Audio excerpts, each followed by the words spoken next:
QQQ better than VTI? If you have no idea what I'm talking about, my name is Kenneth and we talk about the stock market. So smash that follow if retiring early is something of interest to you. QQQ and VTI are index funds. I'm going to use the ETF template that I designed and you can download for free on my website right now to show you the differences between these two funds so you can make your own decision. Before I get started, it would mean a lot if you smash that follow. So here's the template, and you can see over the last 1, 5, and 10 years that QQQ has outperformed VTI by a lot. But VTI has a lot more assets under management, 1.46 trillion to 238 billion for QQQ. And this is because VTI is a total stock market fund. They own everything. And some people might say, hey, isn't that better? But as you'll see in a moment or two, owning everything can sometimes drag down overall performance. Both ETFs pay a dividend, although QQQ's is very low and VTI is a little bit higher. But on the other hand, QQQ has raised their dividend 10.55% in the last 5 years, and VTI has only raised it 5.55%.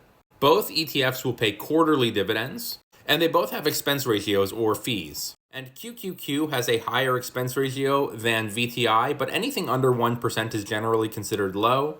Now I'm using QQQ in the video to show you their 1, 5, and 10-year growth. However, QQQM is the exact same thing for way less money and a smaller expense ratio. But it's the holding breakdown or the sectors that these two funds invest in that make them a little bit different. As you can see, QQQ is 50% technology and VTI is only 28% technology. And since technology stocks tend to go up a lot higher, it could explain why QQQ has a higher 1, 5, and 10-year return to VTI's. These are their top 10 holdings: Apple, Microsoft, Amazon, Nvidia, Broadcom, Meta, that's Facebook, Tesla, both shares of Google. You gotta scroll just a little bit to get to the last one, which is Costco.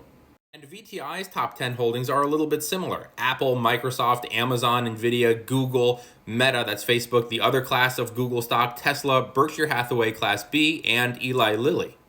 The last thing that sets these apart are their total holdings. QQQ is in 102 companies. VTI is in 3,753.